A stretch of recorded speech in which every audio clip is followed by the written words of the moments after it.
Alright, I'm going to start off with a disclaimer because I do not like public speaking. I actually, when I was in college, and I had to take a public speaking class, I went to Clemson and then Carolina, and I took my public speaking class in the summer at Greenville Tech because there were only 8 people in the class, as opposed to 100 at Clemson. So, this is not my comfort zone as it is JC's, but God gave me this story. And I promised him that I would share it if I were ever asked, so that's why I'm up here. So forgive me if I'm glancing at my notes, because I will totally forget where I am, because I'm one of those people, you know, like in the Up movie, the little dog sees a squirrel, it's like, squirrel! And that's me, because I'll totally forget when in the sentence where I am. Alright, but I'm going to start by, I'm writing a book, I'm going to start by reading you the first page of the book to give you kind of just where the story begins. I opened my eyes and saw blue and red lights dancing just outside an unfamiliar door. My eyes scanned around this place I didn't recognize. Plastic tubes were laying across my stomach, and a man dressed in white hovered over me. As I lifted my head, a shooting pain caused me to reach up and find my hair matted with the blood that had painted my white shirt a deep crimson red. The man who stuck a needle in my arm started asking questions. Celeste, can you hear me? Where in the world am I? I thought. Do you know what year it is? What a stupid thing to ask. Do you know who the president is right now? Reagan? Clinton? Those things sound kind of familiar. Can you tell me your husband's name? Husband? I have a husband? Though I could hear my thoughts loud and clear, I couldn't articulate my words in order to speak. My eyes locked with the stranger's. He looked down at my hands, and maybe it was my clenched fist or my wide-open eyes searching for an answer that revealed my fear and confusion. I don't know, but he backed off the questions. What did he call me, Celeste? Celeste. I did not even recognize my own name. So, that was the beginning of a 7-year journey. I had taken my kids, Miranda and Trevor. Miranda was 10, Trevor was 5, to a birthday party at the Blazing Pot in Simpsonville. And Trevor and I were sitting at the table. Miranda was at the party table at the back. And Trevor was working on a red and green Stegosaurus masterpiece on his tile. And I remember sitting there talking. The next thing I remember was waking up in the back of the ambulance. And apparently, I was sitting beside the birthday girl's mom, Dawn, and they said that I keeled over and hit the floor, started shaking, doing the whole foaming at the mouth thing, and I had had a grand mal seizure. Never before in my life had I had any problems like that. Never any health problems. Marley was about 8 months old. She was had been up sick. I was really exhausted, and so obviously the ambulance took me to the hospital, and they said, you know, probably an isolated event. They called the neurologist in to check, so they never had any problems before. They said, well, you know, we're not going to give you any medication. You can't drive for 6 months. I'm like, great, 3 kids. Can't drive for 6 months. That's going to be easy. And in 6 months, we'll reevaluate and you should be fine. They just otherwise let it in. Well, we were at the beach, and it was literally about 2 days before that 6 month mark. And we came back from the beach. On the way back, I got a call from work asking if I could close that night in the pharmacy. And so, reluctantly I said okay, so I ended up going straight to work and closing, but when I was at the pharmacy,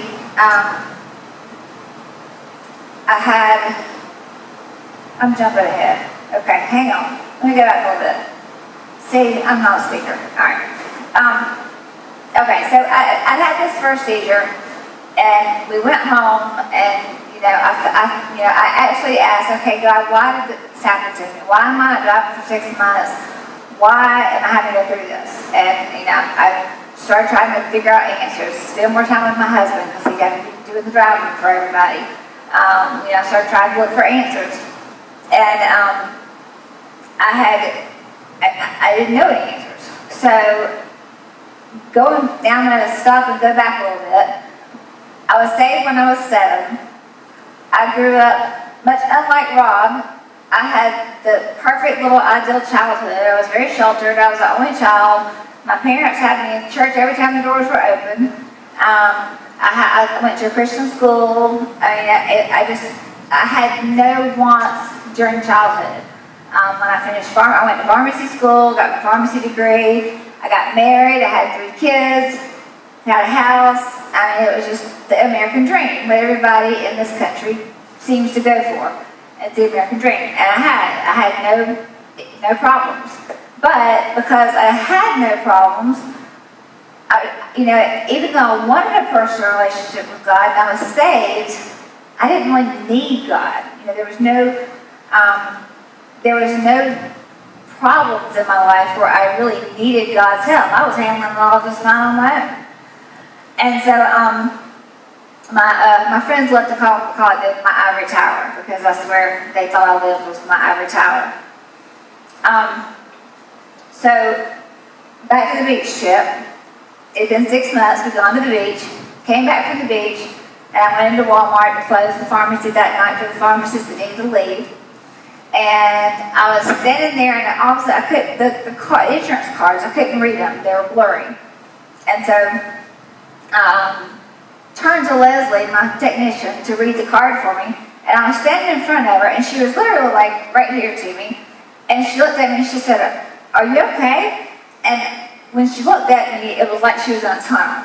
I mean, not like 10 feet away in a tunnel. And that was the last thing I remember. So that was seizure number 2. And the first seizure, I didn't hurt myself terribly because I was in a chair. I just kind of rolled out of the chair. But this seizure, I was standing up, and apparently I kind of wiped out the P through the T's in the pharmacy shelves and knocked down a few shelves, wiped my nose really good and sideways, broke my nose, dashed my head, so I was in a big old pool of blood. Walmart calls, code white. They don't have a seizure code, but code white is somebody fainted, so everybody comes to the pharmacy. There was the big fire truck, a little fire truck, an ambulance, and 2 police cars in front of Walmart because I had a seizure. I didn't know all this because I was out cold, thankfully. But, and that's how I woke up at the hospital. And I woke up in a lot of pain because I'd broken my nose and dashed my head. It wasn't as easy as the first one. So, when we were in the emergency room, the neurologist obviously decided then, okay, this is more than just an isolated event. We're going to get her on some seizure medications. So they put me on Keppra for seizures, which I took 4 times a day, and they put me on Lortab for the pain, and I was going to have sinus surgery if I wanted to use my nose to actually breathe again. And so, over a period of about 2 months, I took Lortab for pain.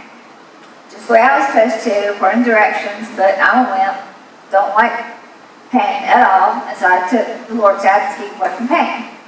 Well, after my sinus surgery, and after having popsicle sticks hanging out of my nose for a week and my sinuses packed, they took all that out, and my pain was essentially over, and I put the Lortab up, and I was done. Pain was done. I said, okay, we're going to move on.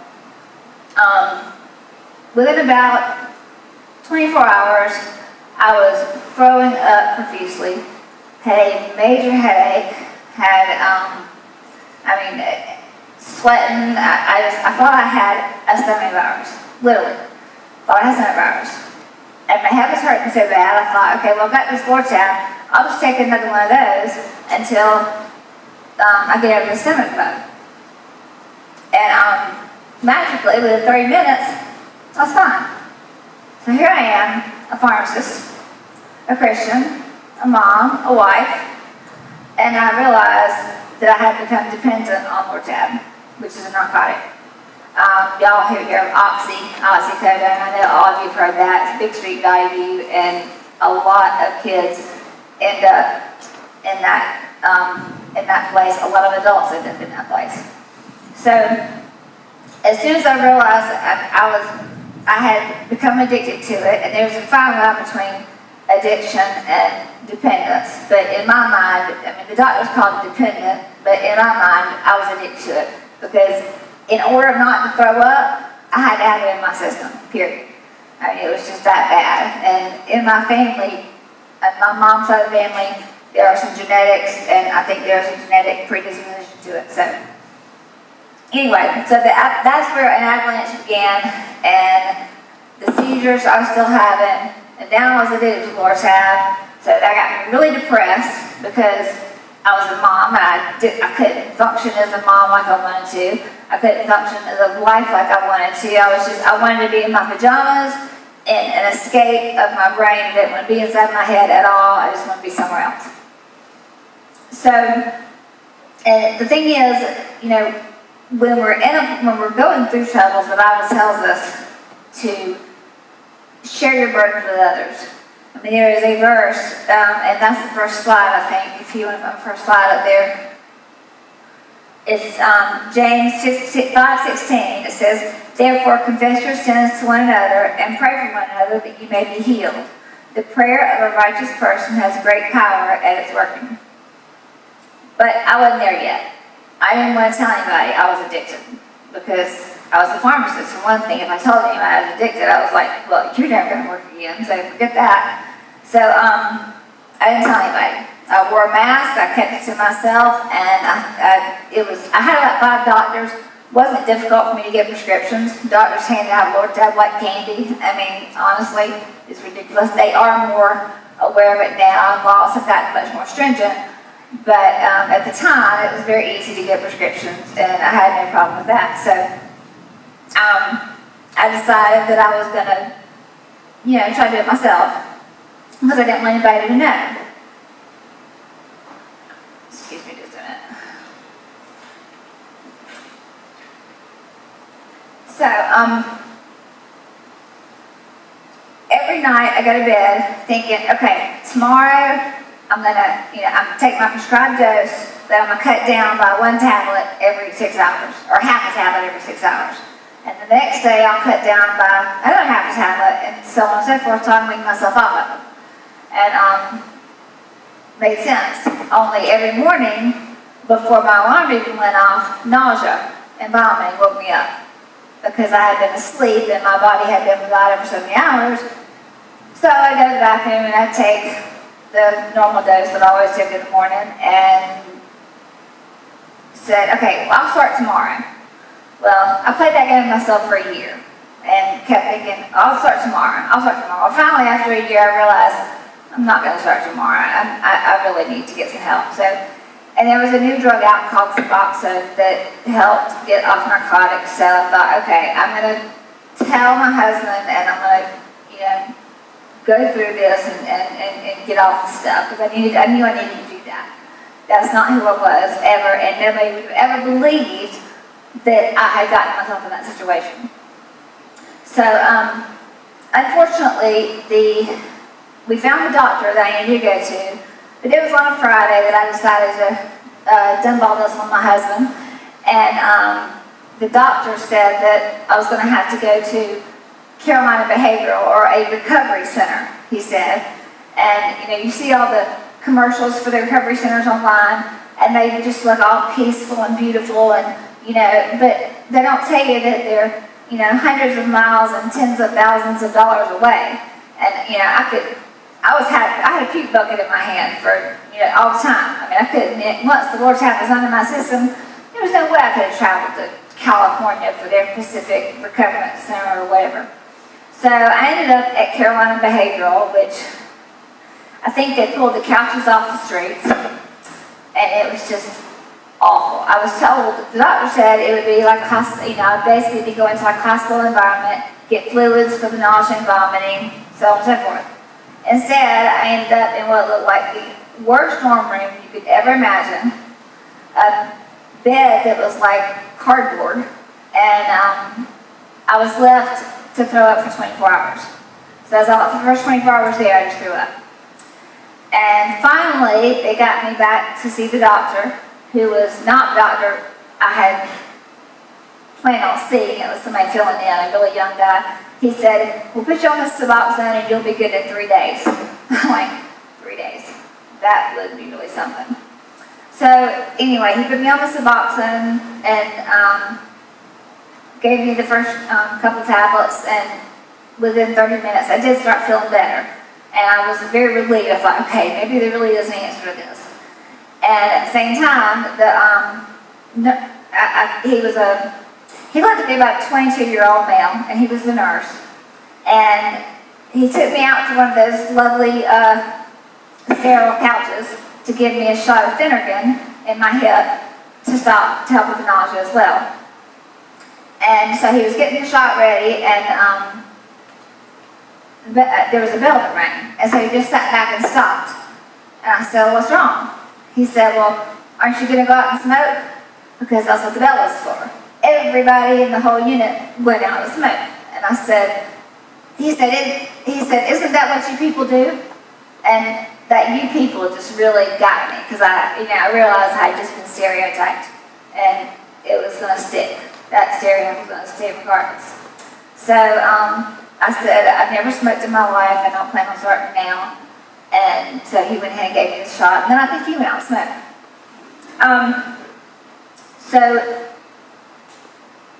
And I'm going to tell you this because as a pharmacist, one of the reasons I felt so stupid is because, we were taught in pharmacy school that Lortab addiction, people were searching for a high, it was psychological. And, I took it for pain, and then I was taking it just to not throw up. I was never searching a high or trying to reach a high, but what I didn't realize, and what they didn't even teach me in pharmacy school, is that it actually affects the chemistry of your brain. And I'm going to give you a quick analogy because I think this would have made a difference in me if I'd done some time. But on your brain, you have receptors. On your brain, there are pain receptors. And that's what those narcotics attach to make your pain go away. Well, the longer you take them, your brain actually grows more receptors. So you need more drug to make pain go away. And I associate it like stray cats under a house. If you have 2 stray cats under a house, well, those stray cats turn into 10 stray cats when they have kittens, and they all have kittens, and they turn into 50 stray cats, and then they want to be fed, and they're just clawing on you, want to be fed, and that's basically what the addiction does to you. It changes the chemistry of your brain to the point your body doesn't produce anything to help with pain anymore, and the receptors on your brain are just attacking you like all those stray cats. So I was in the midst of this mess. I couldn't sleep anymore. They gave me Ambien for insomnia. Didn't work. Gave me 2. Didn't work. I just didn't sleep anymore. I was throwing up. I didn't have something in my system. I was extremely depressed, and that was one of the worst things. But once the Suboxone kicked in my system, and I was able to stop throwing up, I called my kids, which was one of the hardest things. They didn't know all that was going on. They just knew the seizures. They were young. But it was nice to get to talk to them without the echo of the toilet bowl, which my face was usually in. So let's see. Okay. One of the things, and I realized when I was in this mess I was in, that God was teaching me. I had been a pharmacist for 21 years, filling prescriptions for, on the 3rd of the month when the Medicaid cards were given out, we could line up Lortab, Ambien, anxiety drugs, you just line them all up because, you were just filling them all day long. And I couldn't ever understand their desperation, people's desperation for these drugs. Well, suddenly I understood the desperation for every single one of them because I was in that desperate situation, and it was horrible. It was like my cousin, it was actually addicted to crack cocaine. Thank the Lord I didn't know where to get anything illegal because I don't know if I could have stayed away from it, but I don't know that life. But anyway, she was addicted to crack cocaine, and she described it in a way that it just really makes sense. It feels like you're being held underwater at the bottom of the pool, and you want the drug so bad as if you want to take a breath. It feels like you're drowning. That's how bad that drug has hold on you. And when I was in the midst of all that turmoil, it was like I opened the door of my brain and chauffeured Satan right on in to gain a stronghold. And he gained a stronghold on my brain and just took over.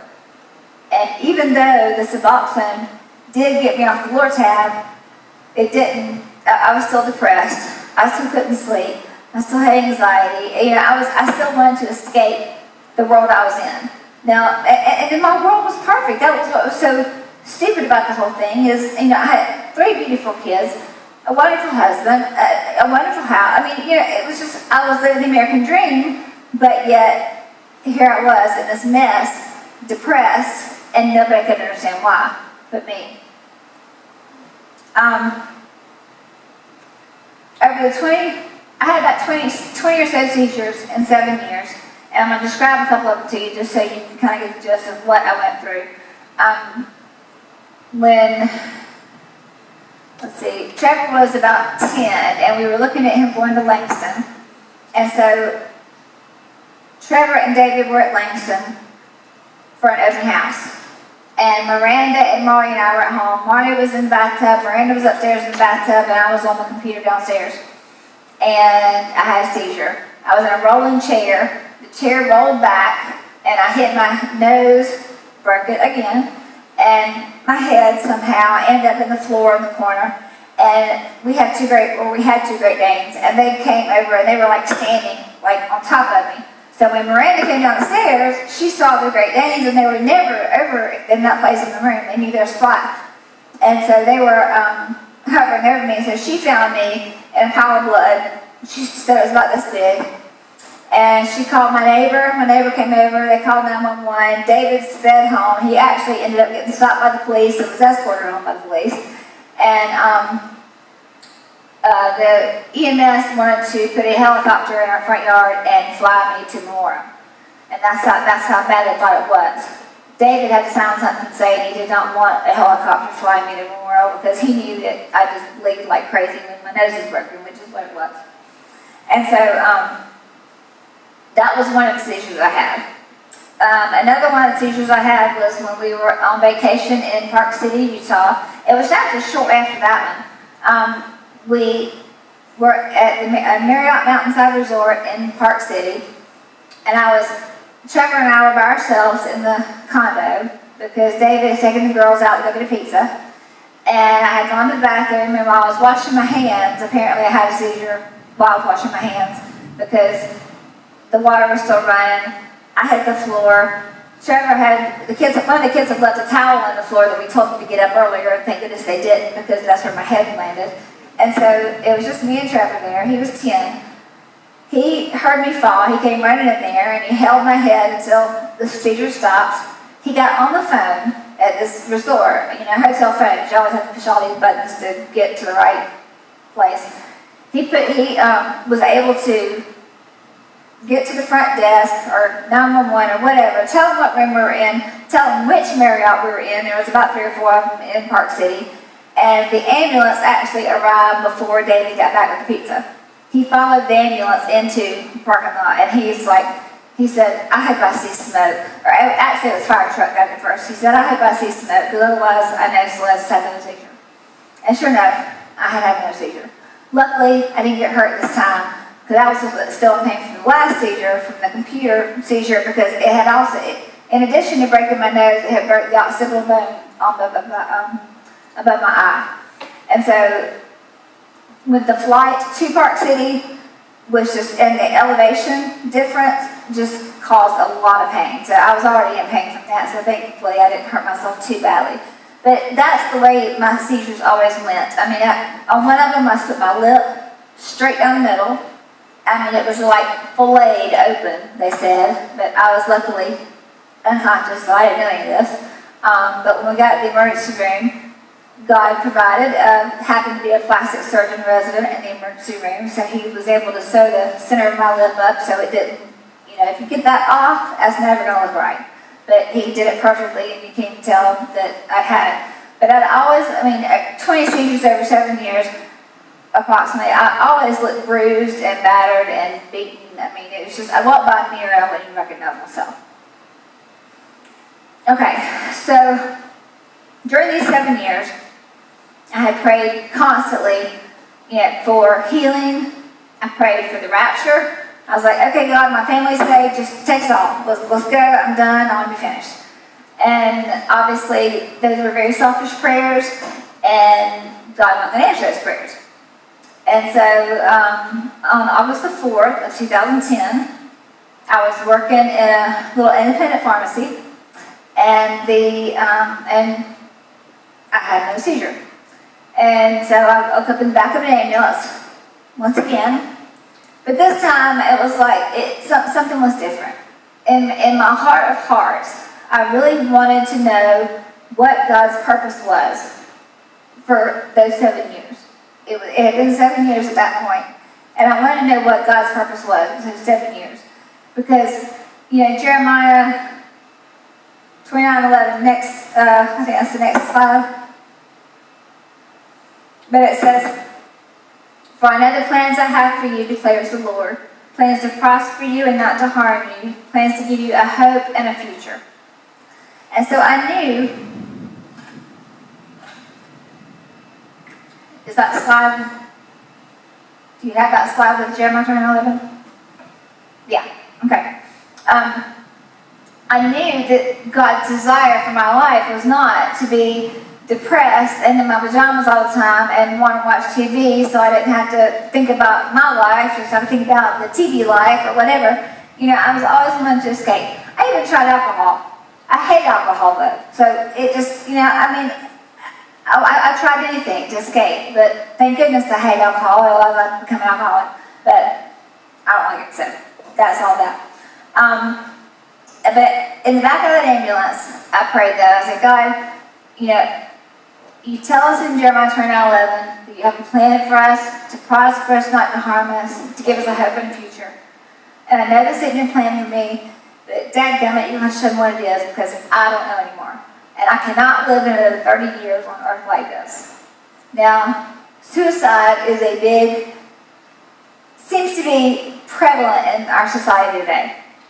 And it's I look at it as something extremely selfish, because the person who commits suicide is gone, and the pain is left for all those left behind.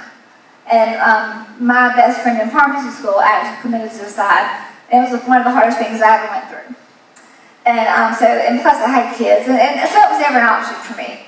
I'm sure people worried about that with me because I was so depressed, but it was never an option because I had gone through it with Patty, and I had kids, and I could never do that to them. So, and then the next slide is Romans 8:28. And we know that in all things God works for the good of those who love Him, who have been called according to His purpose. And I think a lot of people like to leave out the last part, who have been called according to His purpose. They like to think, oh, God's just going to make it all good. But He has a purpose for us. He has a specific plan and a purpose for every one of our lives. And no matter how undeserving you think you are of God, He pursues you. He was pursuing me during these 7 years. He probably knew that I was trying to fix myself, being the sciencey pharmacist person. I tried kinesiology, reflexology, chiropractor, whatever bandwagon supplement happened to come along. I just knew that was going to be the next answer. So I tried to fix myself, and God knew that I was stubborn. He created me, so I guess it was going to take 7 years for me to get to the end of myself before He could step in and intervene. And so it was on August the 4th, 2010, that I prayed that prayer. And on September 25th of 2010, about 7 weeks later, I woke up on a Saturday morning. My husband was in Utah helping a friend move back, so I was at home alone with the 3 kids. And I woke up on Saturday morning, and I felt different. I felt weird. I really couldn't put my finger on what I felt for a while. And then I realized that I felt happy. I felt joy. And when I realized that I wasn't depressed anymore, it was like, oh my gosh, I'm happy. And so I'm going hugging on Miranda and hugging on the kids, and Miranda calls David because she thought I got hold of speed or something and was taking some other drug. And after it kind of stuck, I called a friend of mine who had recently gone through breast cancer, and she had said it was the best thing that ever happened to her because she realized that God was in control. And I was like, I called her, I said, like, why didn't you tell me? Why didn't you explain that to me more? Maybe I wouldn't have to go through this for so long. But anyway, it stuck. I mean, I was just happy. And if you've ever heard of somebody being on a spiritual high, there is a real thing as a spiritual high, because I was on it. I mean, I was like super, super happy for like 3 months. And everybody tells you, don't share your testimony or write your testimony for a few months afterwards if something like this happens, because, it does even out a little bit and level out a little bit. You're not so goofy in the head. But I was, for 3 months, just ecstatic. And I just kept praising God. I kept the dialogue going with Him because I was so happy and so thankful that He had healed me. And I knew that He had healed me. People ask me how I knew. I can't give you a definite answer for that, but I knew that He healed me because I didn't want to be in my pajamas. I didn't want to sit and watch TV. I wanted to go do things with my family. I didn't need anything for sleep anymore. I slept fine. I mean, I wasn't anxious about things. I didn't want to escape my life. It just completely changed. And so I thought, well, I'm going to go off my seizure medicine. And as a pharmacist, I would never tell anybody to go off seizure medicine because it's not safe. However, in my situation, I'd had 20 seizures in 7 years while I was taking 4 Keppra a day, so I thought, what risk am I really taking? So I have another seizure because I already had so many. So I took, I weaned myself off of the Keppra like I was supposed to, and as of January 1st, 2011, I was free of seizure medicine, free of all medicine, and haven't had any symptoms, seizures, issues since. And that has been, August the 4th was my 6-year anniversary of being seizure free. And so God literally healed me in overnight miracle. So when people tell you that miracles don't happen, they do.